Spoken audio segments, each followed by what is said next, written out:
आप लोगों ने बहुत बार पढ़ते हुए ये सोचा होगा कि नोट्स बनाने का सही तरीका क्या होता है। कई कई बार आपने नोट्स बनाना स्टार्ट किया होगा लेकिन आप इंटरेस्ट लूज़ कर देते हो या फिर आप स्टार्ट भी करते हो इंटरेस्ट के साथ लेकिन आपको बहुत मुश्किल और लेंथी प्रोसेस लगता है, इस वजह से इंटरेस्ट छूट जाता है। तो ऐसे बहुत सारी चीज़ें होती हैं। तो आज की वीडियो में हम लोग ये देखेंगे कि नोट्स को सही तरीके से और ऐसे कैसे बनाया जाता है कि वो बनाने में भी बहुत ईज़ी हो।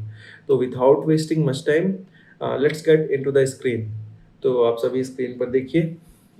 तो जैसे ये टॉपिक आज हम लेके एग्ज़ाम्पल के लिए ले रहे हैं रिफ्रैक्टिव इंडेक्स, ठीक है? तो इस रिफ्रैक्टिव इंडेक्स को का टॉपिक है जो इसके बारे में जो भी ये टेक्स्ट बुक है, ये सीजी बोर्ड की क्लास 10 की टेक्स्ट बुक है। इसके बारे में जो भी यहाँ पे नीचे दिया गया है। तो नोट्स बनाने के लिए सबसे हमें क्या करना है, रीडिंग करना है और आपको हाइलाइट करना है। तो पहला स्टेप होगा आपका रीडिंग। देन आपको रीडिंग करते-करते ही क्या करना है, हाइलाइट करना है। ठीक है? तो पहले हम ये 2 चीज़ करेंगे, फिर लास्ट स्टेप एक और है उसको देखेंगे। ठीक है? तो हाइलाइट करने के लिए से स्टार्ट करते हैं। जैसे आप रीडिंग जब भी करिए इसको, तो आप इसमें देखोगे कि कुछ वर्ड्स ऐसे हैं जो इस पूरी लाइन का मीनिंग बताते हैं। जैसे कि यहाँ पे अगर देखेंगे लिखा हुआ है, we have seen that the speed of light is different in different transparent mediums. ये एक पूरा कंप्लीट सेंटेंस है। लेकिन अगर आप इसको इस तरह से देखेंगे कि वी हैव सीन दैट को अगर हम हटा दें, डायरेक्ट यहाँ से स्टार्ट करें, स्पीड ऑफ लाइट, इस तरह से पहले हमने स्पीड ऑफ लाइट को मार्क किया, then different in different mediums. ठीक है, केवल इतना मार्क किया हमने।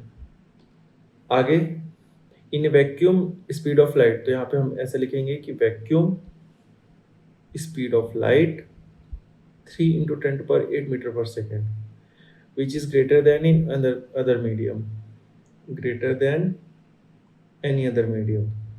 इन द एयर, तो इसमें हम लिखेंगे एयर को मतलब मार्क करेंगे, एयर स्पीड ऑफ लाइट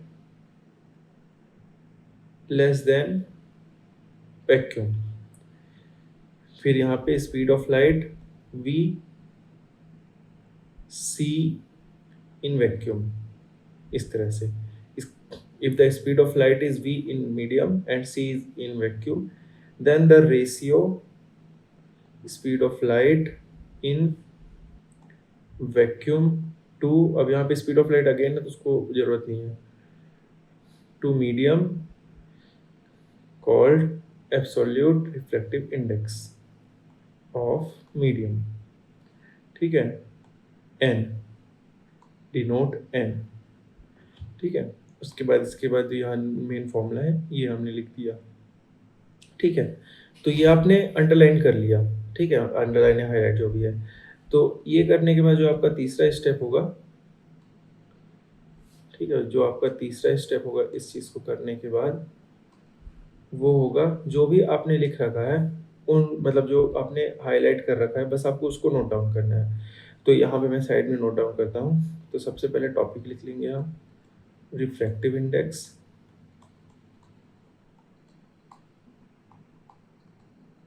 उसके बाद हम जो जो हमने बस वो किया है, केवल केवल ये लिखेंगे। आपको इसमें ज़्यादा दिमाग नहीं लगाना है। क्या होता है, बच्चे केवल नोट्स बनाने में अपना दिमाग खर्च करते हैं, इसलिए वो जल्दी थक जाता है। आपको ज़्यादा दिमाग ही नहीं लगाना है। ये जब आपने हाईलाइट किया, बस इसको लिख दीजिए आप, स्पीड ऑफ लाइट, फिर क्या है, डिफरेंट, और जो बीच में जगह होगी उसमें आप डैश करेंगे, डिफरेंट। डिफरेंट को भी शॉर्ट फॉर्म में लिख दे रहे हैं, डिफरेंट इन डिफरेंट मीडियम्स। ये आपका पहला लाइन हो गया। नेक्स्ट लाइन,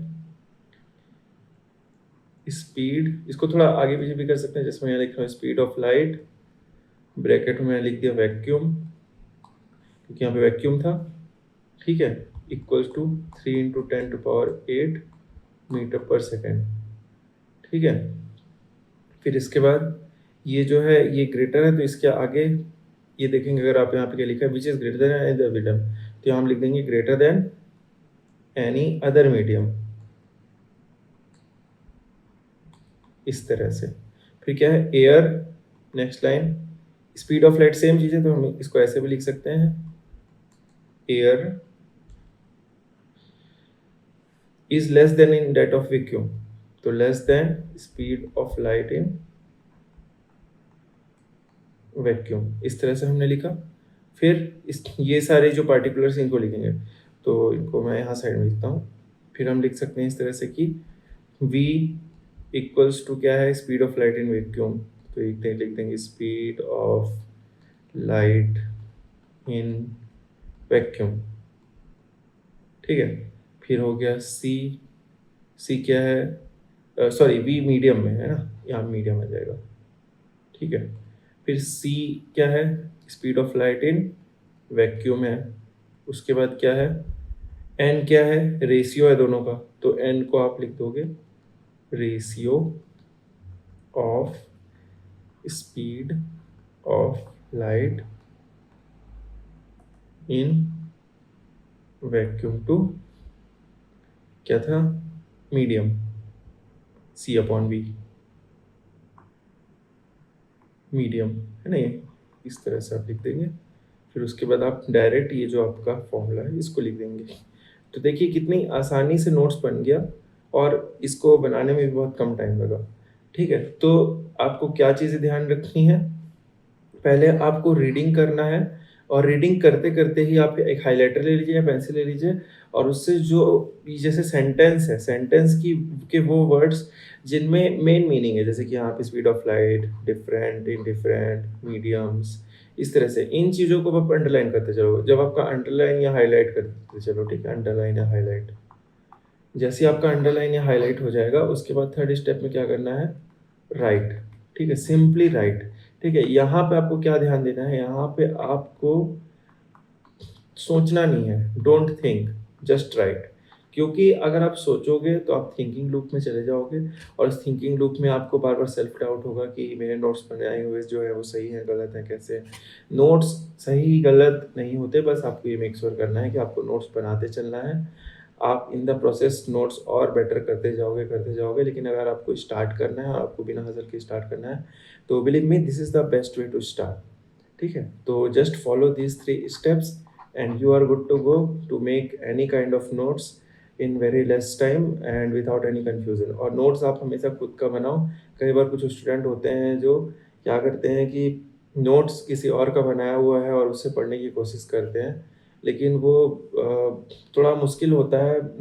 मैं जब पढ़ता था तो मुझे मुश्किल होता था, क्योंकि क्या होता है जब हम नोट्स बनाते हैं तो हम कुछ चीज़ों को अपने लैंग्वेज में लिखने की कोशिश करते हैं, ठीक है। तो वो आप सभी का अलग-अलग होता है, तो उसकी वजह से कई बार प्रॉब्लम होता है। तो आप सिंपली इस तरह से लिखो, और जो हमने हाइलाइट किया बस उसको लिखो, बीच-बीच में इस तरह से डैश डैश डालते जाओ। तो ये जो है आपको डायरेक्ट समझ में आ जाएगा, ठीक है? इसमें आपको ज़्यादा दिमाग भी नहीं लगाना पड़ेगा। तो thank you for this video. I hope आप लोगों को समझ में आया होगा कि नोट्स किस तरह से बनाया जाता है एफिशिएंट तरीके से। For more such kind of videos, please subscribe to my YouTube channel Halka Creative. Thank you very much.